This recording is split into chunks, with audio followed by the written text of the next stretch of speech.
Hello guys, आज हामी खेरौली जान लागेको। दिदी, केन्जी, म, बुवा हिँड्दै जान लागेको। माथि घुम्न जान लागेको। रमाइलो छ हाइक गर्दै है। कति घन्टामा पुग्छ हेरौँ है। अहिले 9 बज्दैछ। यताको लोकलहरूले त 3 घन्टा लाग्छ भनेछ है त्यहाँसम्म पुग्नलाई।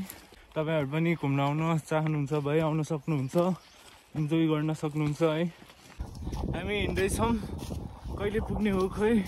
माथि 2टा डाँडा कटेर जानुपर्छ अरे। यहाँको हिँड्ने बाटो चाहिँ यस्तो ढुङ्गाहरू छ, अप्ठ्यारो छ है, खुट्टा अलि दुख्छ है। तैपनि यो नेचरमा इन्जोय गर्दा दुखेको फिल हुँदैन, आनन्द आउँछ। हिँड्दा नाच्दै थाकेको हुन्छ है। माथि पुगेपछि, आफ्नो डेस्टिनेसन पुगेपछि चाहिँ होइन, त्यो हिँडेको केही फिलै हुँदैन के। त्यो रमाइलो नेचरमा इन्जोय गर्दा है, यो हिँडेको जति सबै बिर्सिन्छ अहिले एकछिनमा। कस्तो राम्रो लागि गुराँस फुल्दा चाहिँ रातै हुने गरी है। वाह, राम्रो छ है गुराँस फुल्दा। वाह, हामी हिँड्ने ठाउँमा चाहिँ मान्छेहरू एकजना छैन है, कोही छैन है, सुनसान छ। भेडा गोठहरू बाहेक, भेरी गोठहरू, भैँसीहरू बाहेक कोही छैन यता त। वाह, कस्तो मजाको हावा चलिरहेछ है। उता हेर्नु न, कस्तो भिड, सिधा यस्तो छ। कसरी चढ्नु हो यस्तो बिस्तारै चढ्दै हाइकिङ भनेको हो। हजुर दिदी, यता बिसाउने बिसाउने ठाउँ आइपुग्यो है। यस्तो है। हरे राम, थाक्नु भयो बुवा? यस्तो ठाउँ रमाइलो छ। हिँड्दाखेरि अलिक गाह्रो हुन्छ, तर यस्तो के अरे प्रकृतिमा यस्तो रमाइलो है। चारैतिर हरियाली, रुखहरू, सल्लाहको रुखहरू। कहाँ देख्यो भने त छिटकाली जाँदा मात्रै देखेको। ए हजुर, त्यो त मात्रै छ। काठमाडौँ भेली माथि कपन गुम्बामा अलिकति छ हजुर, त्यहाँदेखि छैन। दक्षिण काली जाँदा देखेको है हामीले। यस्तै हो। हामी चाहिँ यस्तो जङ्गलको बाटो हिँड्नुपर्छ है। अब बुवा माथि गइसक्नु भयो है। कोही दिदी र केन्जी चाहिँ पछाडि बिस्तारै आइराख्नु भएको छ। म चाहिँ बिचमा छु। यस्तो जङ्गलको बाटो हिँड्दै जानुपर्छ। रमाइलो लाग्छ है। चराचुरुङ्गीहरू कराउँदै गएको है, कराउँदै झन्डै लडेको। माथि घाँस काटेर आउनु भएको माथिबाट। ए हजुर, नमस्ते।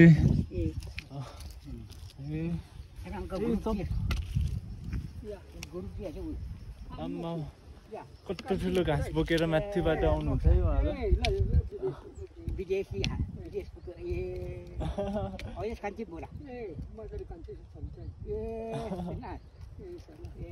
बिस्तारै जानुहोस् है। कता हिँड्नु भएको हो दिदी बहिनी हो? ए नि लै, तपाईँ चाहिँ उहाँको गाइड हो? ए भरिया पो रहेछ त उहाँ त। पाइन ट्रिजहरू तन्नै छ यता। लाली गुराँसको छेउमा आनन्दले थकाइ मेटाउँदाखेरि साह्रै रमाइलो लाग्ने कि यता है। त्यो क्रिकेट्सहरू कराइरहेछ है, क्रिकेट्सहरू क्रिक गर्दै।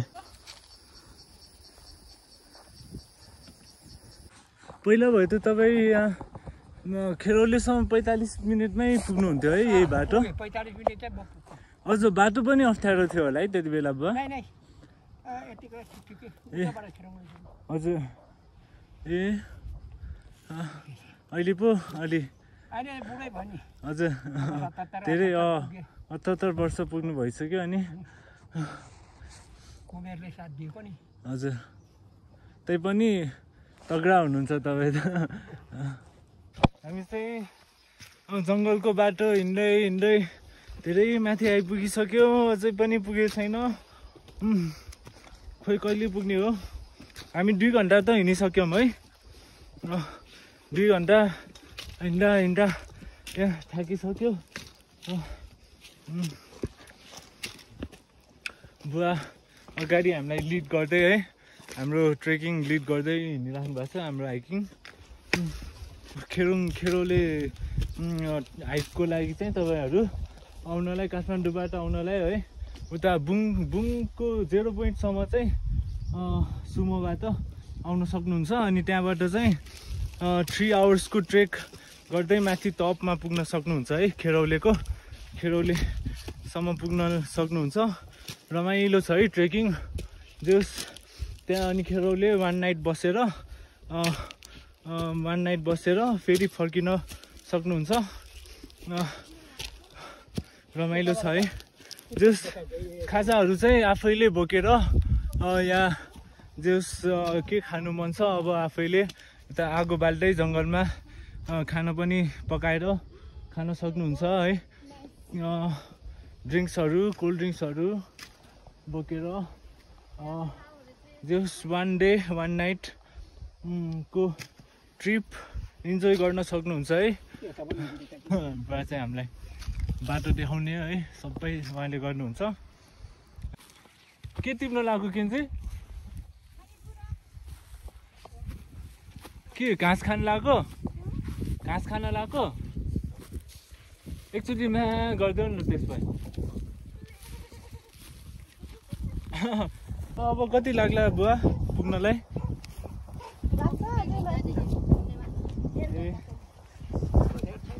अब धेरै छैन है।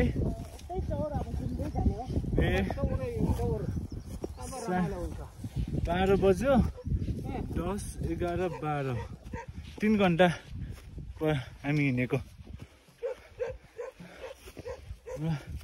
हामी हिँडेको चाहिँ 3 घन्टा भयो है। अब पुग्न लाग्यो है। जस 3.5 घन्टामा चाहिँ हामी मजाले रेस्ट गरी बाटो बिचमा रेस्ट गरी है आएर 3.5 घन्टा 4 घन्टामा चाहिँ मजाले माथि खेरौलेसम्म पुग्न सकिने रहेछ है। अलि अप्ठ्यारो बाटो रहेछ तर रमाइलो रहेछ है ठाउँ। वाह माथि चौर हेर्नु सक्नुहुन्छ है तपाईँहरूले कस्तो राम्रो चौर छ है माथि। हजुर बुवा हामी जानुपर्ने चाहिँ कता भयो? अब यो चौर माथि जाने? वाह रमाइलो हुने भयो त्यहाँ झन् माथि है बुवा। ल हिँडौँ है बुवा।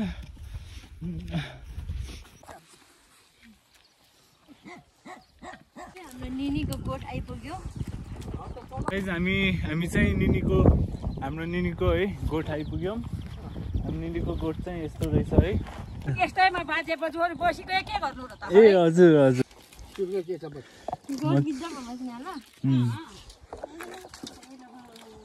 भित्र बस्नु पर्ला।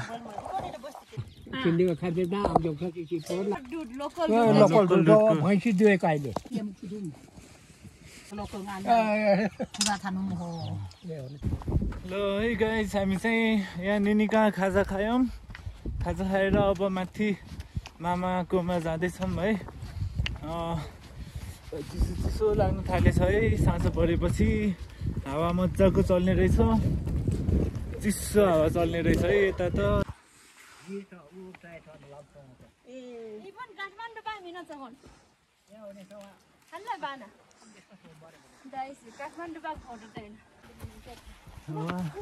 दाइ चाहिँ माथिबाट घाँस दाउरा गरेर अहिले साँझ परेपछि आफ्नो गोठ फर्किनु भइरहेको है। यता मान्छे काम नपाएर भैँसीलाई जिस्काउँदै बसिरहेछ है।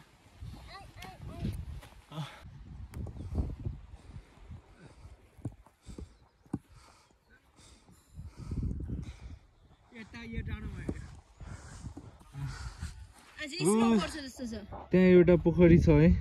कता यता स्नो पर्छ? यो चाहिँ भैँसीले स्विमिङ खेल्ने पोखरी हो। स्नो पर्छ अरे है यता। यहाँ चाहिँ यो पुरै हिमाल बन्छ है यो ठाउँ चाहिँ। स्नो पर्यो भने अहिले स्नोको सिजन होइन रहेछ। सुक्खा छ है सुक्खा त के भन्ने हरियाली छ है डाँडा हरियाली डाँडा भएको छ है मलाई डर लाग्छ बाच्छ यो त पाच्दैन बाच्छ पाच्दैन बाच्दैन हाम्रो राइट साइडमा एउटा त्यो ब्लू कलरको घर है त्यो देखिरहेको चाहिँ हाम्रो मामा घर रे है मामा बस्नुहुने ठाउँ गोठ रे है यहाँको पनि यो डगीले थाहा पाइसक्नु भएछ यो चाहिँ गेट रहेछ है वा गेट चाहिँ यस्तो रहेछ गाईबस्तु छिर्छ नि त अब यहाँ छिरिसक्यो यसरी छिर्ने होइन त्यसपछि यो बन्द गरिराख है ल ए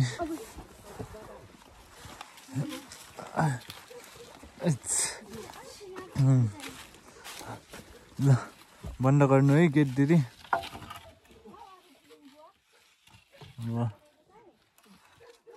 मान्छेको इन्भेन्सन है कच्चा छ है दिदी आविष्कार हाम्रो मामासँग पनि इन्ट्रोडक्सन गरेर आयौँ है साह्रै रमाइलो हुनुहुँदो रहेछ उहाँ चाहिँ गोठमा यस्तो जङ्गलको बिचमा है एक्लै हुनुहुँदो रहेछ हाम्रो निनी पनि जङ्गलको बिचमा एक्लै बस्नुहुँदो रहेछ यस्तो जङ्गलमा है कस्तो एकजनाको गोठमा आइपुग्यौँ फेरि हो गाईहरू रहेछ यता उहाँ एक्लै बस्नुहुन्छ यता हजुर अनि सातुर तल्लो गर्छ पर पनि छ ए के रे अनि बाघहरू एक्लै त म त बाघहरू आउँदैन डर लाग्दैन बाघ त आउँछ के अनि गोठभित्र के गर्छ ए यहाँ त पहिला सानोमा हामी त कति बस्यौँ ए हजुर यत्रो जङ्गलभरि माइली त झन् भेडा चराउने हजुर जङ्गलै जङ्गल ए यस्तो चौरमा भैँसी गाई पो चौरमा चल्छ भैँसी त जङ्गलतिर हजुर जङ्गलै जङ्गल दौडिन्छ है हजुर होइन त्यो चराउनु जान्नेले चाहिँ ठिक हुन्छ चराउनु नजान्नेदेखि त दिनभरि ए गाइस अब हामी फर्किँदैछौँ